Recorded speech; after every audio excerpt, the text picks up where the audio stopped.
Welcome back, everyone. I am joined now by my colleague and former admissions officer at Carleton College, Brian Swan. Welcome, Brian. Thanks for having me, Shannon. Oh, it's my pleasure. So we are going to be talking about summer programs in general, and specifically focusing on those sponsored by the U.S. government, the State Department, which is something that I know Zippo about. So I'm really excited to get to talk to you and learn about these programs, and I'm sure our listeners are excited to learn as well. So I think to get started, when we're thinking about summer programs, I think most people's mind, if they think of summer programs at all, and we do a lot in our work. I don't know if other people spend a lot of time thinking about summer programs, but if they do, I think what immediately springs to mind is the programs that are sponsored by the colleges themselves. Like I could attend the Yale summer program, and I Right. think that might help me get into Yale, which we know not necessarily the case. Dig into the archives, listeners. We've got some segments on that. But there are alternatives to those university sponsored programs, right? Yeah, there are a lot of alternatives to those university-sponsored programs, and the U.S. government sponsors a number of really cool, really unique opportunities for high school students to gain exposure in a variety of areas, whether it's something like cybersecurity, so, international relations, even things like forest conservation. So there are a lot of different opportunities that the government is providing. And I didn't know about a lot of these until I started working in admissions, right? Yeah. I started seeing some of these on students' applications, and it's like, wow, that's really cool. I wish I would have known about some of these when I was a high schooler. So happy to talk about some of these programs and opportunities. Yeah, absolutely. Yeah, fill us in a little bit, and I feel like we could talk about this for at least a couple hours. We don't have that much time, but can you fill us in on some examples of what some of the programs are? Yeah, I mean there are a ton of opportunities out there that I could highlight, but one of my favorites that I have come across and working with students and families is something called Tech Girls, right? And this is funded by the U.S. State Department. It is geared toward empowering women who want careers in STEM. And so the idea of the program is that students come together from across the world to the United States. um, Last year, the program was hosted at Virginia Tech, but students have an opportunity to really develop, uh, technical background in to further sort of their passion in STEM. What's unique about this program, like I said, it's open to students from 37 countries across the world, but also students in the United States. And if you're selected for this program, everything's paid for. It's free of charge. And so it's a really great opportunity for students, especially young women who want to Mm-hmm. pursue careers in STEM. Um, as you would imagine, a free program like that is going to be highly selective. Hmm. Um, but the reason we're talking about it now is that the application window is still open. Right. The application is due December 8th. So that's one example of a program that's funded by the US government. Um, Another program I like is called the Benjamin Franklin Transatlantic Fellowship Institute. Uh, this is a program, again, funded by the State Department, hosted by an institution in the United States. So last year it was hosted at Purdue University. But again, the idea is trying to bring students together who have an interest in diplomacy, who have an interest in international relations, who are willing to dig deep and converse with other peers from across Europe to better understand kind of the transatlantic relationship between the United States and European nations. Again, this is another opportunity that's fully funded. So if you get selected, everything's paid for. Wow, that's fantastic. How long, maybe it varies, are these programs like a week long? Are they the whole summer long? Yeah, they do vary. Some of them are going to be, 4 weeks long. Some of them are going to be 10 weeks long. They certainly is a range, and Yeah. but a lot of them are designed again to kind of foster some of those intercultural connections between students from different backgrounds, different parts of the world. So the more time you have for those Ah, opportunities, it's hard to do that in a week. right.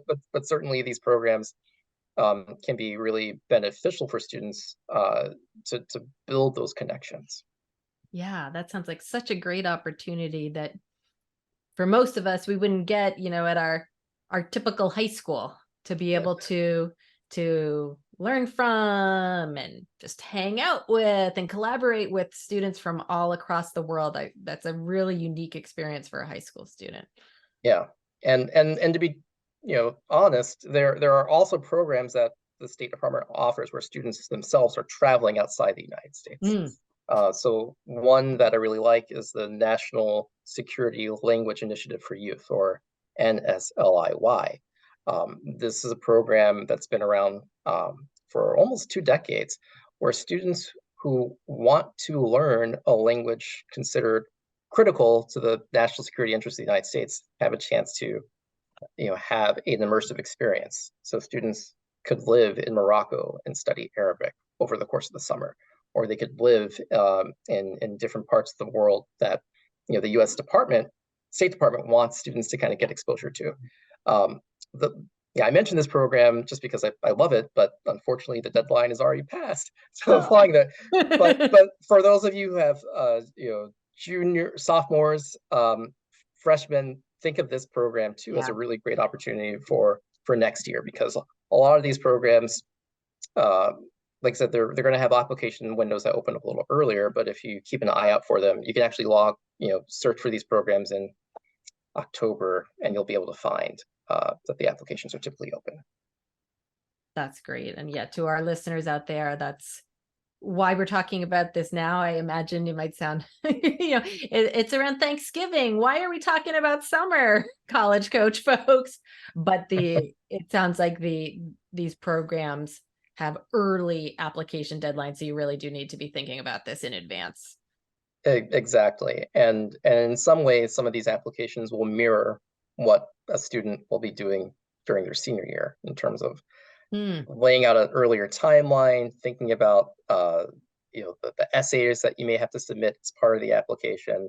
Yep. So in a odd way, it's really good prep for what a student Practice. may face as they're going through the application cycle.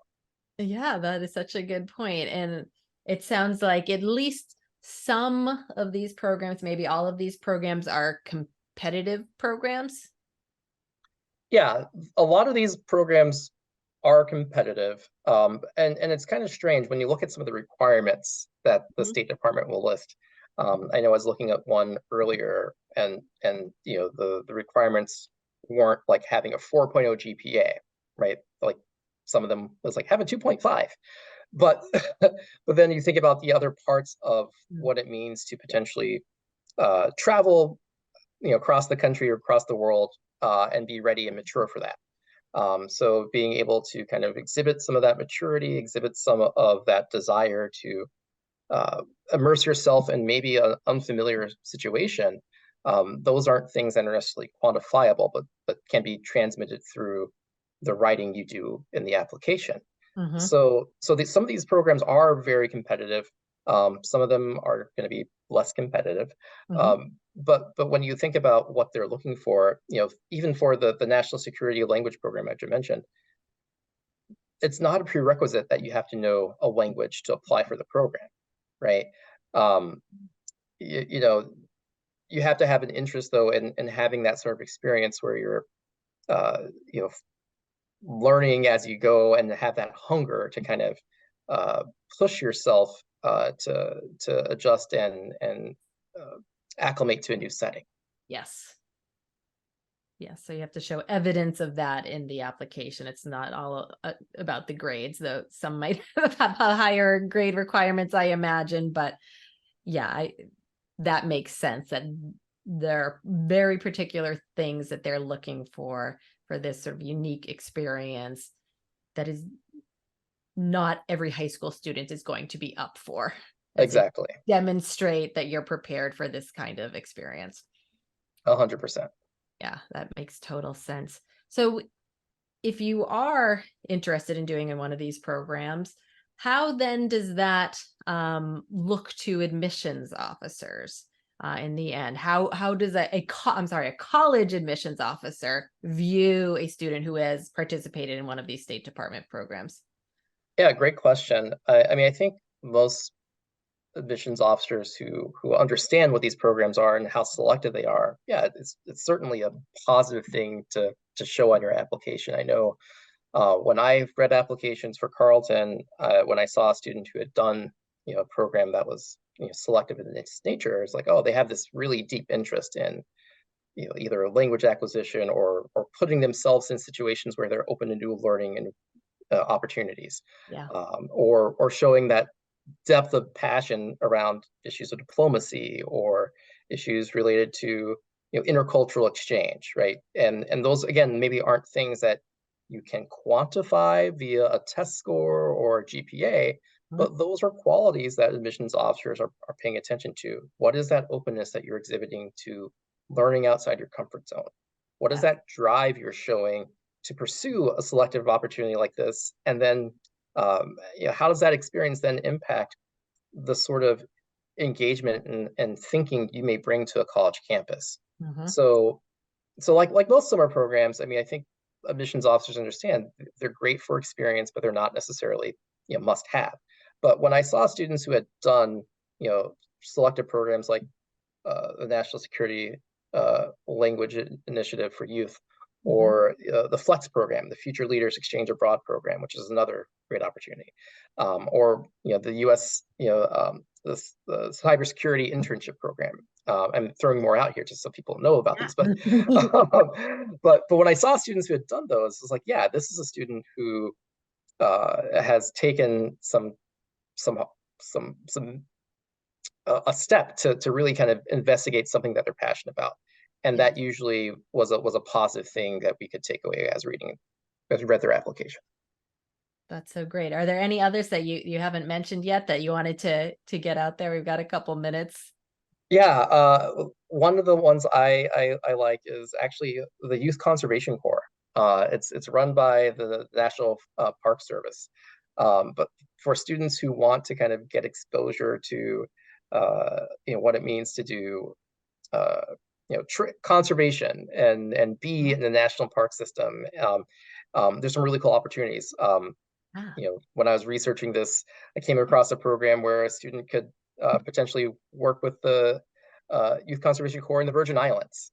I'm It's a hard, in, Brian. exactly Sign me hard, up. hard work, but someone's got to do it.